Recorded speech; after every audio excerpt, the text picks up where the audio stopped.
And I mentioned I'm 62, so that means when I was 60, I had a physical. That's every 10 years. When I was 50, I had a physical. So at 60, I have a physical. I go in. At 50, I went in. They told me I was fine. Everything was great. I figured 60, what's changed, right? 10 years. So anyway, I get home. 2 weeks later, the nurse calls my house and says, "Doctor said if you were part of a wildebeest herd, the lions would be circling you, pal." What? He said, "Do you do anything aerobically?" I said, "I don't know. Let me look the word up. I'll call you back." So my wife goes out and buys me a Fitbit for no other reason than to show me how little I move. That was the whole point of the purchase. Fitbit monitors my entire life. I don't know if anybody has a Fitbit. I mean, apparently I wasn't giving up enough of my privacy to Apple, Google, and the government. What could go wrong with a corporation monitoring my sleep habits, for gosh sakes? Fitbit tells me how many times I get up in the middle of the night. Am I the only one bothered by this? I get a text message. "You were up 5 times last night, Jeff. Restless?"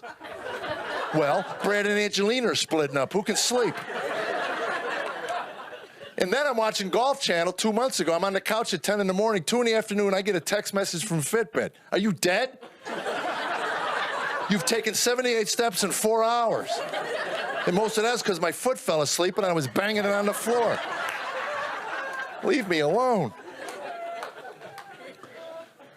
And like everything in life, I found out you could game Fitbit. You really don't even have to take any steps. You just move your arm up and down.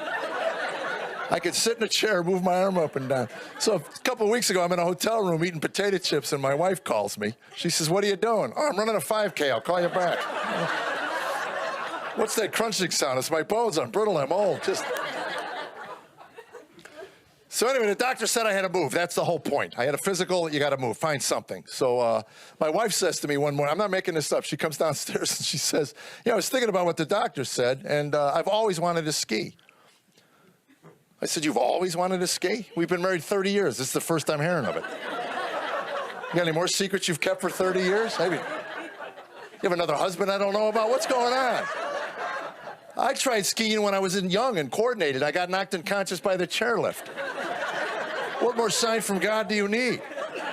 And the insurance company wouldn't cover my head injury. The guy called me up at home and asked me, "You got hit in the head with a chairlift?" I said, "Yes, sir." He goes, "Wow, that makes you a moron." We consider that a pre-existing condition around here. They had me. It was a loophole. So my 60th birthday rolls around, and Tammy's gift, my wife's gift to me, I'm not making this up, 12 hours with a personal trainer. Yeah, that was my reaction. "Gee, thanks, babe. 12 hours with Todd." "Hi, Jeff. I'm 2% body fat Todd." "Well, hey, 2%. I'm 80% flabby Jeff. How you doing?" So first question he asks me was, "How long has it been since I had an exercise program?" Well, let me ponder that one, Toddo. Well, let's see. It's been a while. Let's see. Well, to be honest with you, Todd, I haven't moved with any purpose since I won the race at conception.